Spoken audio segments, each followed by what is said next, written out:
Silver Sage. I am Joan Rudder-Ward, your host. Today I'm going to approach the subject of creating photographic art for decor.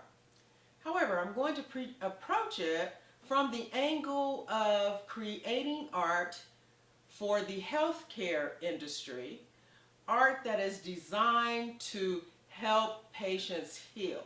Now, there's continuing research being done in this area, so I'm going to be sharing a report from the Center for Health Design entitled A Guide to Evidence-Based Art.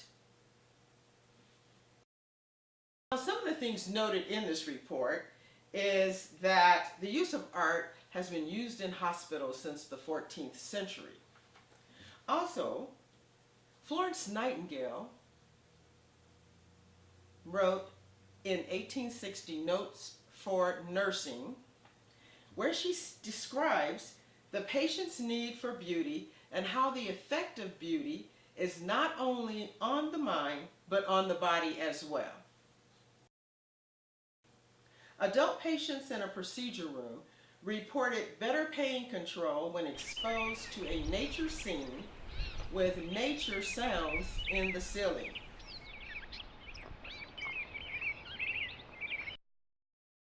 Murals used as a distraction resulted in significant decrease in reported pain intensity, pain quality, and anxiety by burn patients. The report also gives examples of where art has been seen to have stress-reducing effects. Now, there are also healthcare videos being produced for hospitals, and these videos have calming scenes and soothing music that can be played in the patient's rooms. So now I did my own little test video, which is going to be shown at the end of this, and the whole purpose of it is to produce calm and peace. So you can let me know if it works for you. Now, I do have a personal reason as well for investigating this topic. Recently, my mother-in-law moved in with us. She has a diagnosis of Alzheimer's. So in redoing the room, we are going to put in there art following the guidelines given in the report and see if we notice a difference in her mood, or if she even mentions the artwork or the pictures and things that will be on the wall. So we went out to several botanic gardens that we like to capture images, keeping the art guidelines in the report in mind to make sure that we get the type of images that it says there. Also, I'm going to be sharing a couple of things that I do that helps me create the type of images that I want to create. Here are the art guidelines from the report, and these are the ones that we decided to pursue. It's always good to have some type of plan.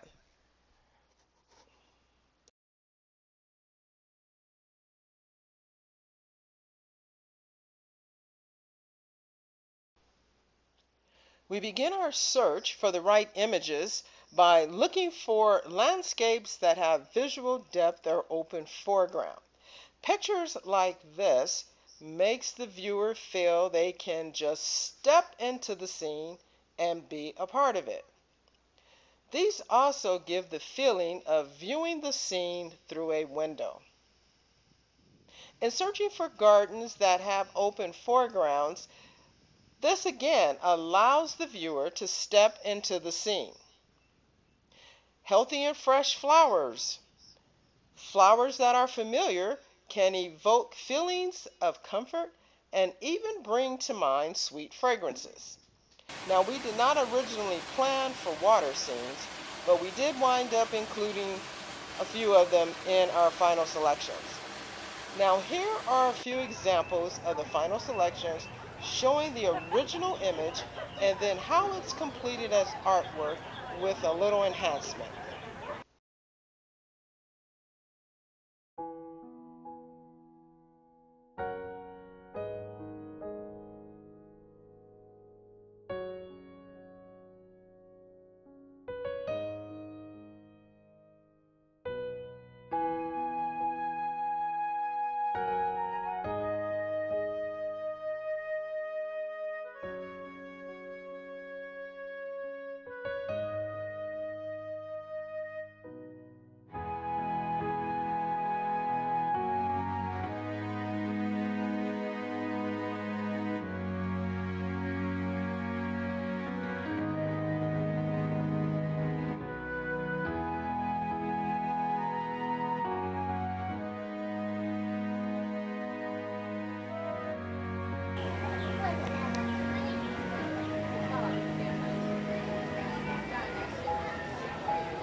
We don't always have the luxury of photographing in the early morning or evening light, which is usually the better lighting conditions.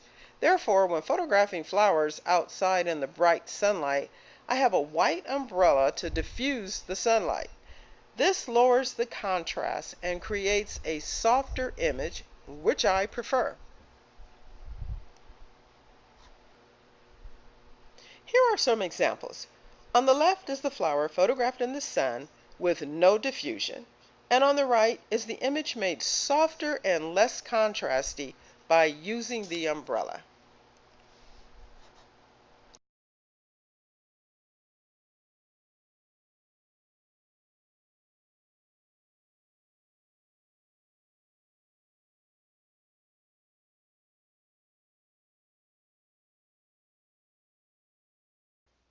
I have found myself a time or two without my white umbrella when I needed some diffusion, yet I found that a plastic white grocery bag works as a diffuser in a pinch.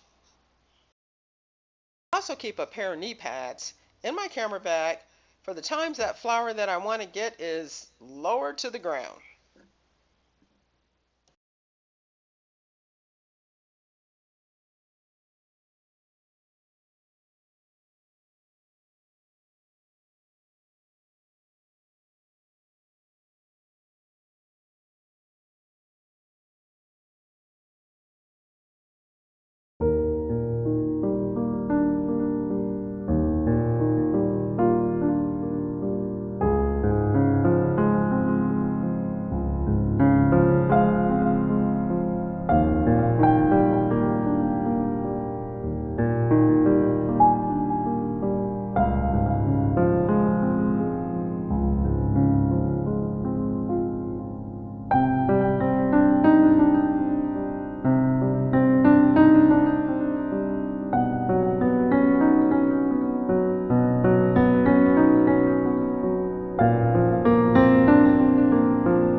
Hey, Hard, what's this? That's my resignation letter. You're resigning. Why? Because you're constantly ignoring me. You're half as active as you used to be, and you get stuff like this. You've been putting me under a lot of pressure lately. That's why I'm ready to quit. I forgot. I'll do better. Please, don't quit on me. Okay, but remember, it's not what you say, it's what you do. Listen to your heart. Don't let it quit on you. Let's go for a walk. Uncontrolled high blood pressure could lead to a stroke, heart attack, or death. Get yours to a healthy range before it's too late.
My name's Karen Decarlo, and I'm the Executive Director of Santa Claus Incorporated of Greater San Bernardino.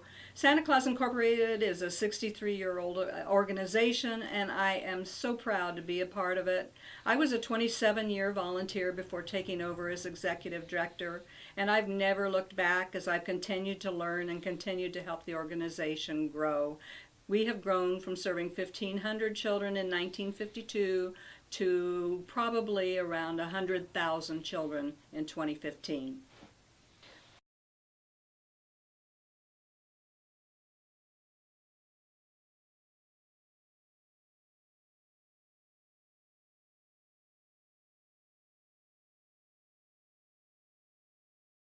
Parents come. We have already scheduled 85 parents per every half hour for the 7 days of distribution. So it takes hundreds of volunteers to take the parents through. No children, because they are doing their Christmas shopping. So they're going to take it home, wrap it, and the kids will not know where it came from. It came from Santa Claus. Right here you'll see our layettes, and these are obviously for infants, and they're up to size 18 month. And so a mom can choose a layette for her baby. She will also receive, everybody will receive, that has an infant, some type of a nice swing, bouncer, there's any number of items that they'll receive. So every infant gets one. And they can also choose one of these items if they would prefer. The parents are escorted all the way around. This is the end of the girl department, the girl clothing department, and then we start with the boys. Clothing is packaged. It will be pants and a sweater. It'll be a sweatsuit. It'll be pajamas. Then they can choose from their size for their child. We also have bonus boxes, and they're allowed to take extra item out of that. So these are boys. These just came. We have a little lady in Azusa that belongs to a sewing club, and they make things for us, and they bring a carload about every 2 to 3 months. I mean, literally a carload. You can't see out the windows. So they just brought some really cute military stuff to us, and you can see the shirt here. So we go up to size 20 again, and here's some more of our older kids stuff. You can see the beautiful sweaters. So many gorgeous sweaters. This room is our doll department.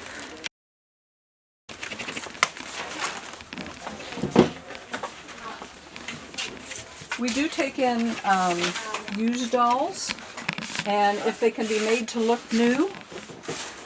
Let's see, here's a used doll.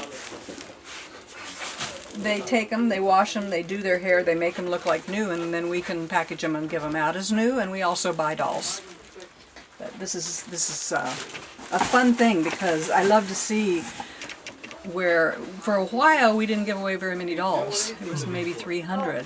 Last year, I think we gave away 600, so dolls seem to be coming back.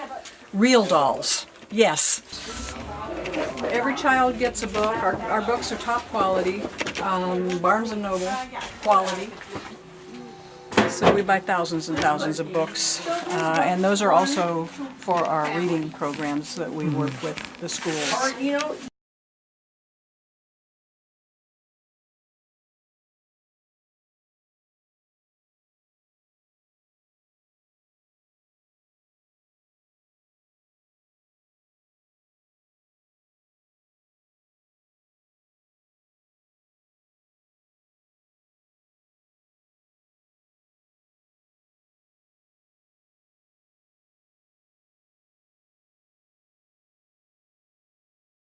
This is made by our sewing ladies that you met. This is a small one, but they make giant ones for all my own, for the foster children. The nurses and the social workers let us know what the children need, and many times it's everything. They have nothing. So we fill the big bags, we put clothing, shoes, toys, books, a nice soft fleece blanket, and a teddy bear or a doll, something they can call their own, as they move into the unknown to a new foster home. These are the neediest kids. These are the neediest ones.